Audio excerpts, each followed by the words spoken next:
Good morning. It's absolutely a fabulous pleasure. It's my 5th visit to Egypt, and it's such a wonderful country with wonderful people, so it's a real pleasure. And thank you very much to Professor Raga for all her help, and also Professor Mona, where's she gone? For all of their help with organising such a wonderful meeting. So, my first talk today, I'm going to talk to you about the future of reproductive science and where we are heading with this. And I'm hopefully going to introduce a few new words to you that you might not have known before. So I run an embryology and PGD academy, and we have a certificate of clinical embryology. I've been very passionate my whole career about education.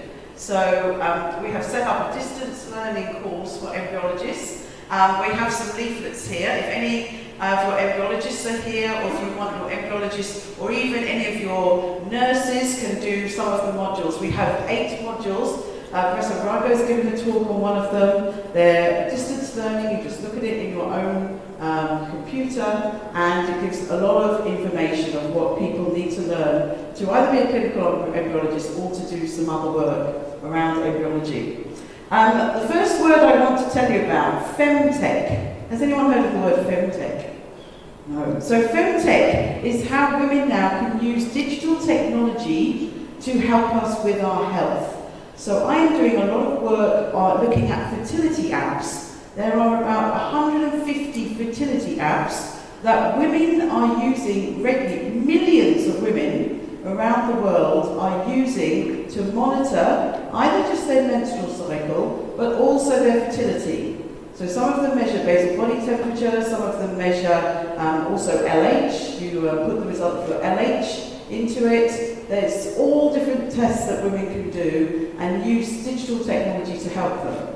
But there's also pregnancy apps, there's also general women's health apps. So this is a field that I'm doing a lot of research in now, and I'm doing some work with the company Natural Cycles. We've got one paper already submitted, and we're working on another paper looking at their use of their app for fertility. And there's also a company called Salve that we've done some work with, and this is an app for the IVF patient.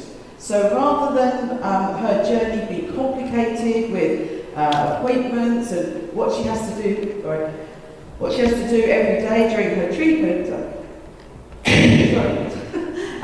this app tells her every morning what she has to do. Today you have to have your HCG injection. Today you have to have your egg injection. Today you have a scan. So this is really wonderful, using digital technology to help women lead healthier lives.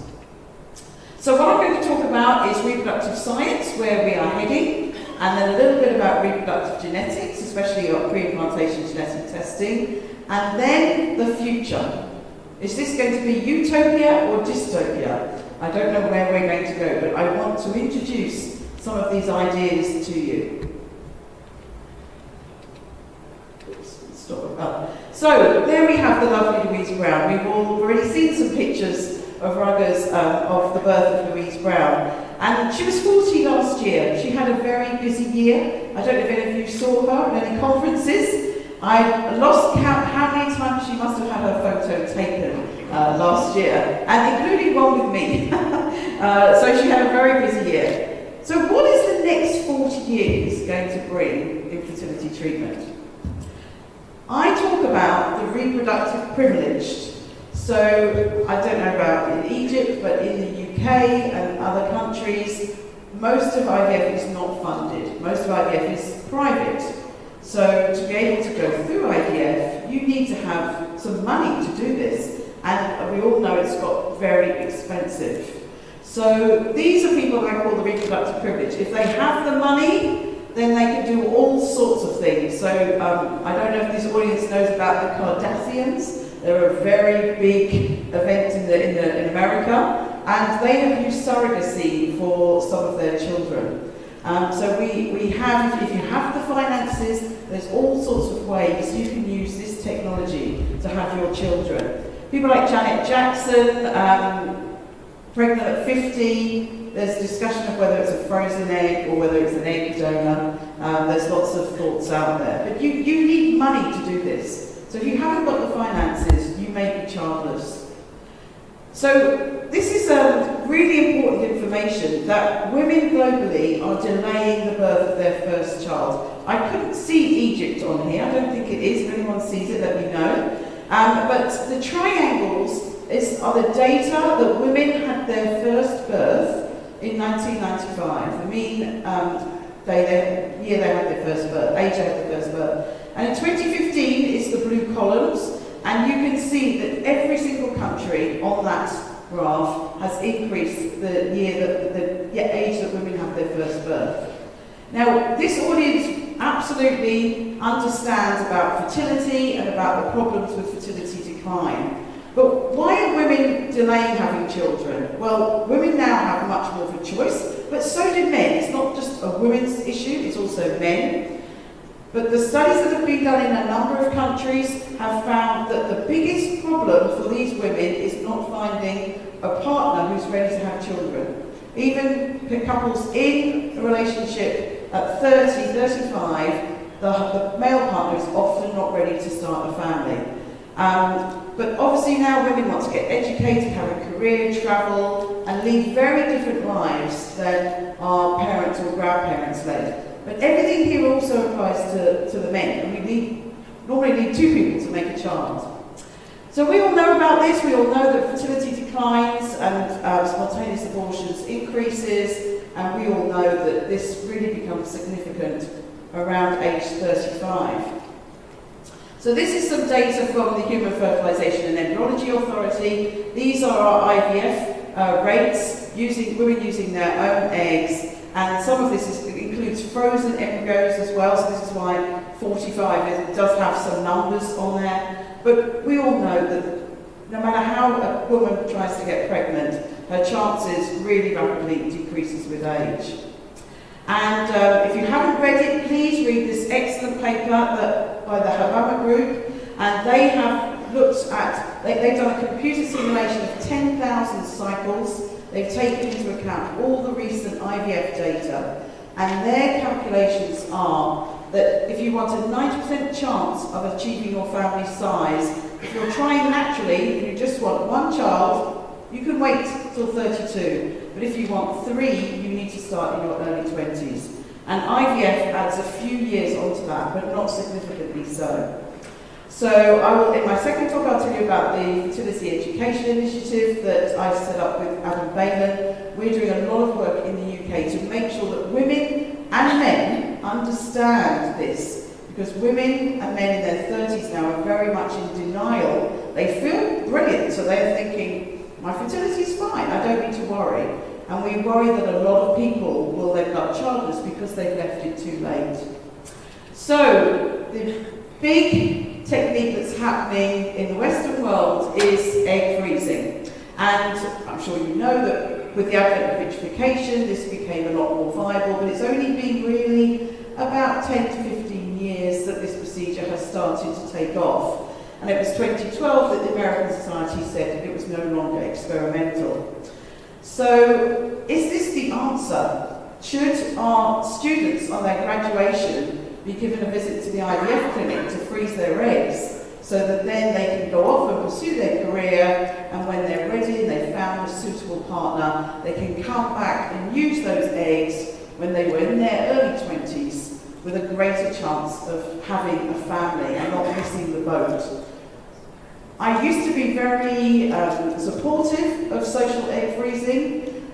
In the UK, literally every day someone is talking about this, it's in the papers. Today I listened this morning to a podcast that was aimed at young adults talking about social egg freezing. It's really big. There are egg freezing parties, egg freezing dinners, all these sorts of arrangements to try and encourage women to freeze their eggs. But I do now worry about it. Is this really what all the career women are going to do? It may be very good for the IVF unit. We will have a lot of business as maybe all career women start using egg freezing and then relying on IVF. We've done a study on social egg freezing with De Montfort University, and we're just writing this paper up now, but we've looked at why women are doing this and their motivation. This is some information from the HFEA. They're showing how egg freezing is increasing in the UK, but the worrying thing that all of the studies that looked at women who freeze their eggs have shown is that the age women are freezing their eggs is old. So they are, on average, certainly over 35, more likely to peak there around 38. And we know that that's not the time they should be freezing their eggs. So we have a lot of work to do in this area, which is really exploding. I know it's not quite taken off here in Egypt soon, but it will soon. It really will come in, I think, very rapidly. And the womb, we all know that we can get these ladies who are in their 60s pregnant with a donor egg, but I'm sure most people here would not think that was advisable. This is the HFEA data. Sorry, it's a bit busy, but this table at the top shows you the pregnancy rate, live birth rate of women that have used donor eggs. So if they use donor eggs, it almost levels out the live birth rate, showing very clearly that it's the age of that egg that's really vitally important. And this, just to compare, that's a similar graph for using their own eggs, showing how pregnancy and delivery rates decreases with age. So the womb's okay, but the egg's not. Now the future. I think it hasn't happened yet to my knowledge, but I think this is going to happen very rapidly. People have used ovarian tissue biopsies for preserving fertility for those women going through medical procedures such as chemo or radiotherapy. It has been quite a new procedure, it's really been developed, but I've heard a number of people now talk about using this for social reasons. So in a way it's much simpler. The woman has no stimulation, no visits to the IVF clinic, she just has a day case operation to biopsy some of her ovarian tissue. The tissue is cryopreserved and it's containing thousands of primordial germ cells. So it has the potential to produce thousands of eggs. When the woman's ready to have her children, this tissue is just replaced back into the ovary, and if she's postmenopausal, she will start having periods again, start cycling, and then she should ovulate naturally. That's where this technology is suggesting that she would not go through IVF at all. So for some women, for social reasons, this might be the route that they go down. So I haven't heard of any clinics offering this yet for social reasons, but I've heard clinics say they are going to. We could make eggs in different ways, so we could make them from stem cells. There's a lot of work being done there, or we could grow different types of tissue in the lab and hopefully make eggs. And also, will we have in the future an artificial womb? So this is on YouTube and on my website. I did a documentary with BBC Crowd Science about can we make an artificial womb, and it's a really interesting concept for the future. I always say everything's possible, so I'm sure at some point in the future we will probably do this. And so I want to move now on to pre-implantation genetic testing, bringing in the genetics into the future of fertility treatment. So just to quickly say that the nomenclature has now changed, so we don't say PGD anymore, we say PGT for testing, and A is aneuploidy screening, and M and S are for inherited conditions. So I've been very interested from the very beginning about the history and the current status of where we are with PGD, PGT. So I first started working on this in 1992 with Alan Handyside and Robert Winston, and Alan and I wrote a paper in 94 about the current status of PGD globally. It was very easy then, there were only 12 clinics. By 96 there were more clinics, and I produced this update, and then we got together and thought this was a really important aim to monitor how much PGD is done globally. So we set up in 97 the ESHRE PGD Consortium. And the consortium has produced annual papers looking at the world data. Now this isn't the total world data because this is only the data for about 50 to 60 clinics every year. It's very detailed data. We follow every cycle through. So there were obviously many clinics that didn't feel they had the time to donate their data to this, but it does give us a flavour of what's happening. So you can see PGS, or PGTA as we now call it, has always accounted for more than all the other diagnoses put together, even though that these clinics were not the main clinics that were doing PGTA. I've always wanted to look at more of the world's data again, so have thin data but have it for more clinics. So that's not quite what the consortium has been doing recently. So I have looked at the data in the UK and USA for different time periods. The UK is from as long as we had the data collected. The USA, only in 2014 did they separate IVF and PGT. Before that, you couldn't differentiate it. So we've looked at all the data that we can. But the interesting thing here is that the percent of IVF cycles in the UK, PGT counts for only 1% of IVF cycles. In the US, it's 21%. I was recently in Dubai. In Dubai, I think it's 90%. They're doing a lot of PGTA, for sure.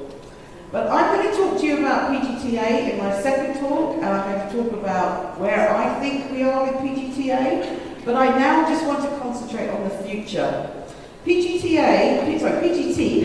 has been used for gender selection from the very beginning. The very first cycles were for gender selection for extinct diseases. Again, in Dubai, I heard that there's a lot of sex selection that is happening in favour of males. But certainly this is something that we've used for a long time. It's illegal in Europe, but there are other countries that it is offered to a very large extent. There are companies now, if you go onto the web, you'll see companies offering PGT for eye colour.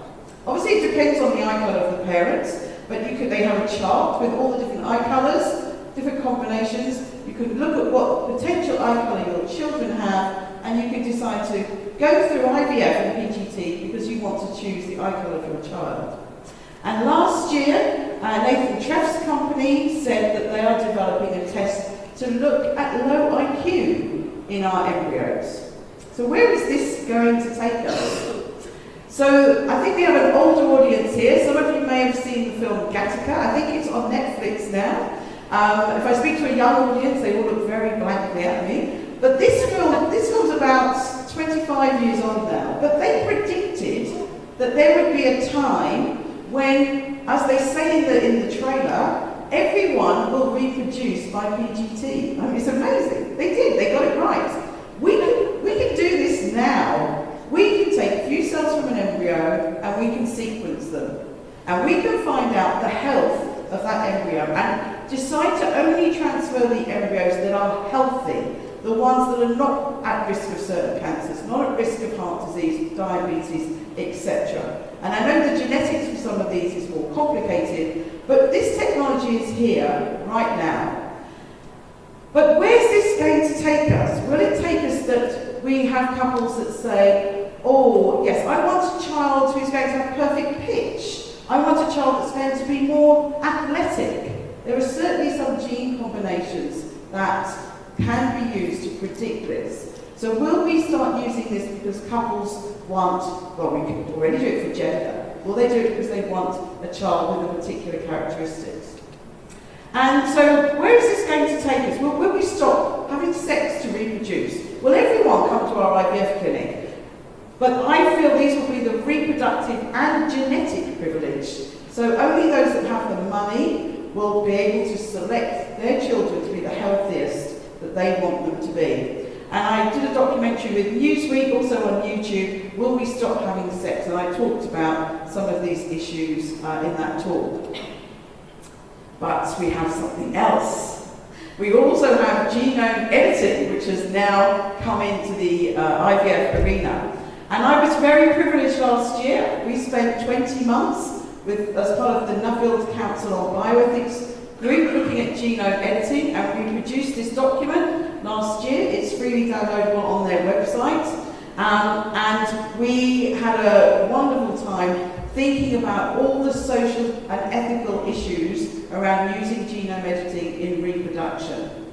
So we have two ways it can be used. It can be used as we call therapeutic genetic interventions. So if you had a couple that were carrying cystic fibrosis, you could edit their embryos so none of their embryos carried the mutation for cystic fibrosis. But you could also do PGT, or you could do non-invasive prenatal testing. And since we have the alternatives, I personally feel uncomfortable about editing embryos to do something where we have other alternatives that are very established. I said to Bob Edwards many years ago that I worry about what we're doing to create our future generations and the amount of manipulation we're doing. On Twitter, there's just been a comment about a new study looking at using ICSI for non-male infertility. And I personally think we need to be very careful. We need to do as little manipulation of that embryo as we can until we have evidence to show that it's safe. But how do we really show this is safe? You cannot do this. You need generations of work to show this is safe and it's not having an effect on our future children. But what about genetic enhancements? So our couple don't carry the genes for blue eyes or the gene for perfect pitch, but they want a child that has those characteristics. So we could do genome editing for this, and as we use all of this technology for sometimes the wrong reasons, I think that it would be done, certainly by some clinics.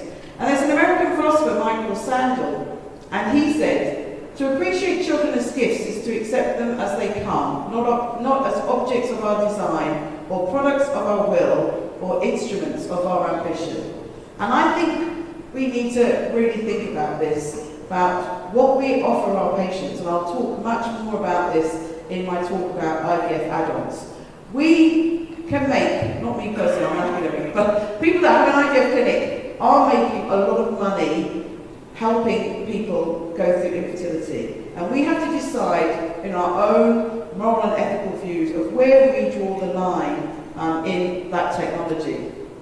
So the genome editing, I'm sure you all heard that in China last year they announced that Dr. Hay had decided to do this technique. It's not difficult to do, anyone can do it, but no sane person would have put these embryos back in an individual. These are just the papers and articles that I was involved with. It's just been enormous. I've done so many TV interviews, etc., etc. It really was a crazy thing for anyone to do.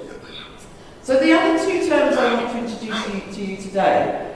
Transhumanism. Anyone heard of transhumanism? I hadn't either. And then I did a TV interview with someone who set up the British Transhumanist Society. Transhumanists believe that we should use technology to greatly enhance human intellect and physiology. These guys are all for genome editing. They say we should use genome editing to create superhumans. That's very scary, really, really scary. But the bioconservatives, this is where I fit, we have hesitancy against the use of technology to modify or enhance humans. So I want everyone to start thinking about this because it really is coming in very soon. So is our future utopia or dystopia? If you haven't read this book, or if you've read it a long time ago as I had, please reread it. Brave New World by Aldous Huxley. It's a small book. It talks about a future where no one reproduces by having intercourse. There is gender equality for women because they do not carry a child. Everything's done in the IVF lab. He wrote this in 1925. It's just amazing how much of it is really quite accurate. So I think we need a public debate, we need legislation, and we need to think about the safety of some of these new technologies, but especially genome editing, and think about how our future will be. So this is a little bit about the Fertility Education Initiative. We've written 2 papers about this, and we have a meeting tomorrow at the Royal College of Obs and Gynae looking at how we can bring fertility education into the UK. But we are very pleased that the UK government have now announced that fertility education is on the UK curriculum. Finally, the word fertility is in the guidance from the UK government, and that's partly because of the work that we've done. So we're feeling very, very happy. Now we have to help schools deliver this education.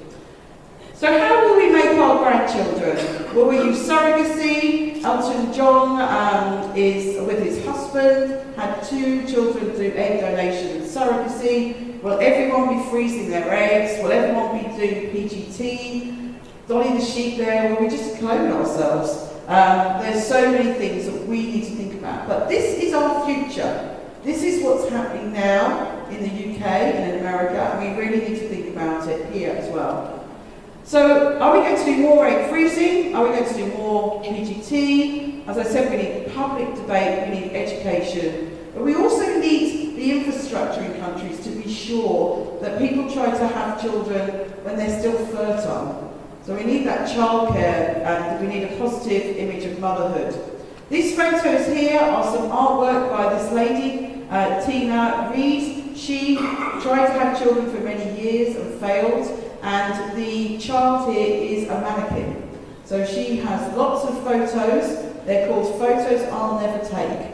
And they're family photos of her lost children through the years. They're very, very emotional. Every time I hear this woman speak, I cry. It's heartbreaking to hear from women who tried to get pregnant and didn't achieve it. So also with ESHRA and the European Society of Human Genetics, some of us get together every 3 years and write updates. So if you haven't seen this, it's freely downloadable, but it has all the information about the interface between genetics and IVF. That's my team that help me with lots of things I do. And I just wanted to say, how many people here are on Twitter? I thought you'd say that. Even the guests. Okay, one other thing I want to say to you, digital technology. I only really started using Twitter last year, but I can tell you there is so much information there about IVF. Some of the main players post regular things. There's regular updates from ESHRA, there's Sven Lindenberg, Bert Fauser. All of these people are on Twitter. They put there their most recent publications. There's podcasts, there's debates, there's discussion. It's a wealth of information. It takes about 2 minutes to register. You don't have to do anything, you just watch. It's just like a news feed, but there is so much about fertility. I really think you're missing something by not joining. So I'm not on there, I'm not their payroll, but it's really excellent. As I said already this morning, I've listened to a podcast about egg freezing, which was excellent. So that's another message to you. Try and check out Twitter. Thank you very much.